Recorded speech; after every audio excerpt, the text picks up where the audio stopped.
Welcome. इस channel पे आप सबका बहुत बहुत स्वागत है। यदि आपने इस चैनल को पहली बार विज़िट किया है या अभी तक सब्सक्राइब नहीं किया तो कृपा करके इसको सब्सक्राइब करके बल प्रदान कीजिए ताकि पुरुष आयोग की डिमांड में हम ये साबित कर पाएँ कि इस सब्जेक्ट पे बहुत ज़्यादा देशवासियों की नज़र है और पुरुष आयोग की डिमांड कोई बेकार की डिमांड नहीं है, कोई राजनीतिक डिमांड नहीं है। यह सामाजिक डिमांड है। संविधान में जब स्त्री पुरुष धर्म के नाम पे, लिंग के भेद के नाम पे सब बराबर है, तो फिर केवल महिलाओं के लिए ही कानून ऐसे बनाए गए जो कि तानाशाही कानून है। जैसे कोई राजा नहीं सुनता था। टक्केसर बाजी टक्केसर खाजा कहानी आपने सुनी होगी। जब गुरु के गले में फंदा ढीला पड़ा तो मोटे ताजे चेले को ही लटका दिया गया। ये कहानी उसी टाइम जिसके भी माइंड में आई होगी उसने बहुत आगे की सोची होगी, वही अब हो रहा है। अब करती तो महिलाएं हैं अपने पति और ससुराल वालों को प्रताड़ित, लेकिन आरोप बड़ी आसानी से वो पुरुष के ऊपर कर देती हैं। दो बच्चे लड़ते हैं, मारने वाला रोने लगता है तो सब सोचते हैं कि दूसरे ने इसको पीटा है, तो वो शरीफ लड़के को जिसने कि हाथ तक नहीं उठाया, उफ तक नहीं की, उसको पीट डालते हैं। वो समाज की, परिवार की नज़रों में गुनाहगार हो जाता है। अब जब ये कानून बने थे उस टाइम की सामाजिक स्थितियाँ कुछ और थी, राजनीतिक स्थितियाँ भी कुछ और थी। राजनीति में इस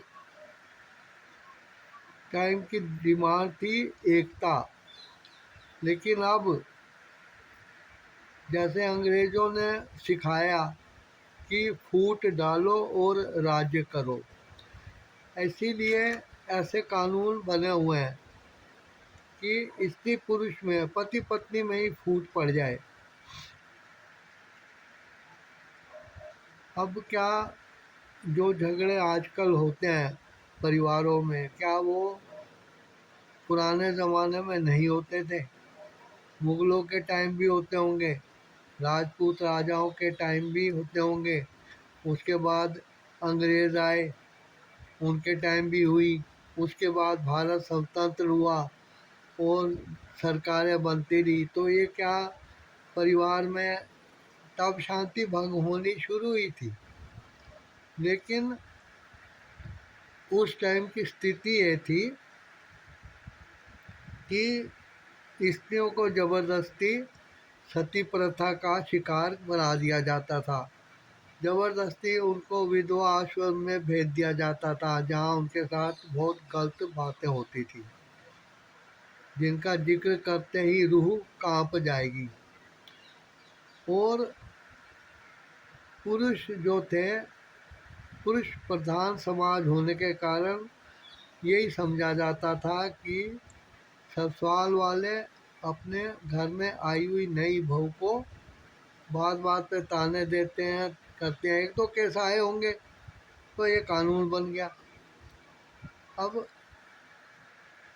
कानून बना है, कोई खून हुआ है तो कातिल को ढूंढा जाए।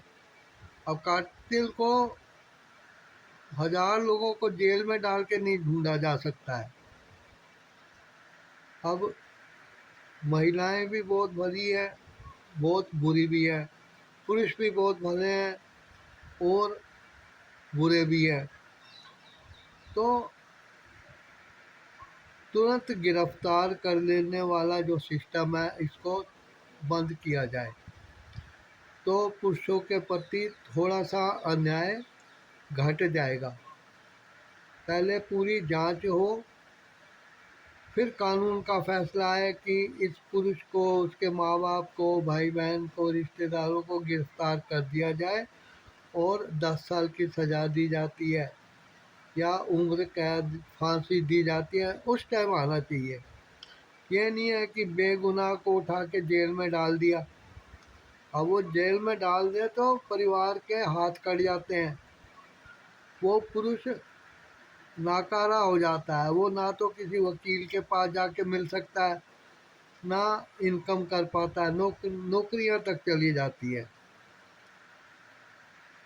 अब पहले ये सिद्ध होना चाहिए कि जो महिला आरोप लगा रही है वो सच्ची है या उसकी मैलाफाइड इंटेंशन है। मैलाफाइड इंटेंशन समझते हैं ना, तो इंटेंशन बहुत काम आती है, नीयत।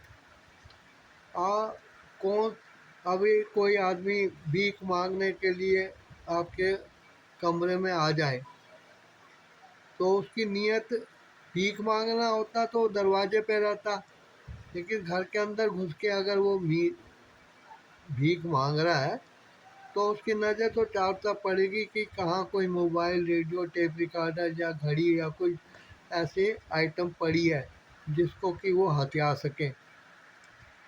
तो अब वो भिखारी के रूप में एक चोर ही कमरे में घुसा है। यह चोरी होने के बाद पता लगेगा। आप किसी को कमरे में घुसते ही पीटने लगो कि तुम अंदर चोरी करने आए हो सकता है कि वो धूप में तपे आपके कमरे में पंखे के नीचे आ गया हो या कोई और कारण हो, कुछ भी हो सकता है। बुरा और भला एक सिक्के के दो पहलू हैं। अब एक तरफ फिगर लिखी होती है। अब 2, 5, 10 या एक के सिक्के पे एक साइड उसकी कीमत लिखी होती है कि 10 रुपये का है कि 5 का है या 1 का। और दूसरी तरफ अशोक स्तंभ बना होता है। लेकिन सिक्के के साइज को, अशोक स्तंभ को नहीं देखते हम। उस साइड भी देखने से हमें सिक्के से पता लग जाएगा कि ये कितनी कीमत वाला सिक्का है। या उसको आप देखते ही उलट के देखोगे। तो ये सिक्के वाली बात पुरुषों पे लागू नहीं होती है। किसी पुरुष ने किया होगा, एक उदाहरण के तौर पे वो बातें समाज में अफवाह के रूप में चली आ रही हैं, तो वैसा ही कोई हो जाए तो उसके नज़दीक पाए जाने वाले पुरुष को गिरफ्तार कर दिया जाए कि इसी ने किया होगा, ये बहुत गलत है। जिसने भी कुछ किया होता है वो उधर से रफा दफा हो जाता है। वही नहीं रहता कि हाँ बैल मुझे मार। पहले पुलिस को चाहिए कि अपनी जांच पड़ताल करे, कानूनी कार्रवाई करे और लोगों के पास पूछे, तब जाके उसको गिरफ्तार करे या उसके परिवार वालों को। ये जो तलवार बंदर के हाथ में राजा ने दे दी थी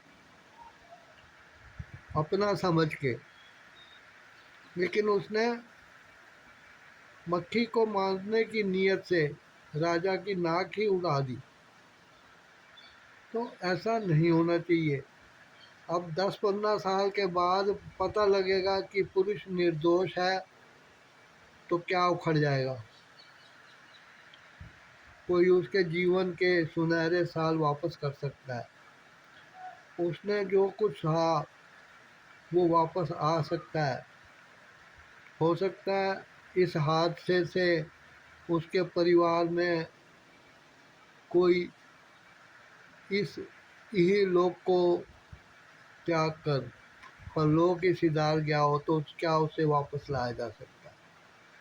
आशा करता हूँ आप इन पे विचार करेंगे और कमेंट द्वारा बताएंगे कि क्या कुछ और ऐसी बातें हैं जो मैं कहने से रह गया। इस चैनल को सब्सक्राइब करना आपके लिए अच्छा रहेगा, ताकि ये सब्जेक्ट ज़ोरों शोर से उठाया जाए और जंतर मंतर पे जो लोग इसलिए बैठे हैं, बहुत से लोग ऐसे हैं जिनका अपना कोई केस नहीं है, लेकिन फिर भी वो समाज सुधारक के रूप में बैठे हैं। अब कई समाज सुधारक थे जिन्होंने बाल विवाह प्रथा को दूर कराया, कई समाज सुधारक थे जिन्होंने बाल मजदूरी हटवाई, सती प्रथा दूर की और विधवा विवाह को जायज़ ठहराया। तो क्या आप भी उन समाज सुधारक की लिस्ट में शामिल नहीं हो सकते? विचार कीजिएगा। धन्यवाद।